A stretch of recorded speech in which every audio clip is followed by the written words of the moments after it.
আসসালামু আলাইকুম ভিউয়ার্স।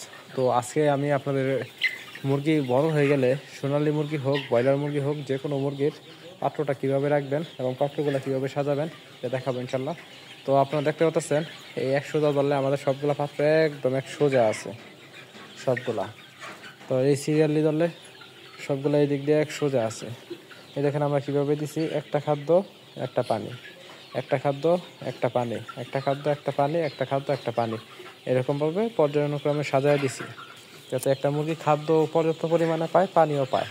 এবং এখন কি গুরুত্বপূর্ণ বিষয়টা এটা হলো, আপনারা লক্ষ্য করবেন আমাদের একটা মুরগি এখন যদি এইখানে খাদ্যর এইখানে যদি দাঁড়ায় থাকে তাহলে কম করে হলো এতটুকু উঁচা হবে তার মাথাটা।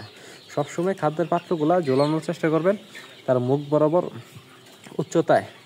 যেমন ওই খাদ্যের পাত্রটা দেখেন, আমি একটু কাছে থেকে দেখাই, এই দেখেন এটা একদম এদের মুখ বরাবর উচ্চতায় আছে। এখন একটু যদি টানা পেরে খাদ্যটা খায় তাহলে মুরগিগুলা একটু গ্রোথের দিক দিয়ে ভালো হবে, এতে খাদ্যটা নষ্ট করবে কম, পালাবে কম। তো এই খাদ্যের পাত্রটার নিচে তারপরেও এই ছুরিগুলো দেওয়ার কারণে নষ্ট করে কম, আমি জুম আউট করি, তো নষ্ট করে কম, কিন্তু নিচে থেকে খাইলে মুরগির লিভারের মাঝে সমস্যা হয় টুকরায় খাইলে। এবং যে খাদ্যগুলা মাটিতে পুইরা যায়, খাদ্যগুলা তুইরা খাইলে সোনালী মুরগির সমস্যা হয়।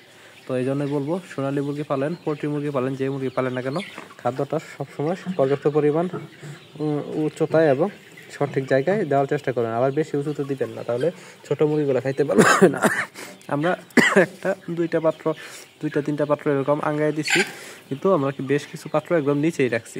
এই পাত্রটা দেখেন, এই যে মুরগিগুলা উপর থেকে খাইতেছে, পাত্রের উপর থেকে খাইতেছে, এই যে দেখেন উপর থেকে খাইতেছে।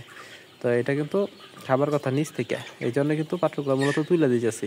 আর যদি একসাথে সবগুলা পাত্র তুলে দেই তাহলে একটা সমস্যা কী হবে, এটা হলো আমাদের মুরগিগুলা আপনার করবে না, তখন ছোট যে মুরগিগুলো আছে এইগুলা খাবার খাবে না এবং ছোট মুরগিগুলো ওয়েট আসবে না।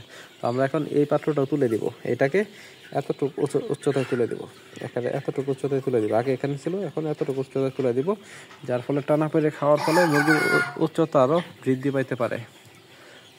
তো এই দেখেন আমাদের এই মুরগিটা, এটার কিনা মোরগ, এটাকে আমি এতদিন ধরে মুরগি ভেবে আসতেছি, এখনও কিন্তু দেখতে মুরগির মতোই দেখা যায়, কিন্তু এটা মোরগের মতো ডাকতেছে, মুরগির উপরে মোরগ।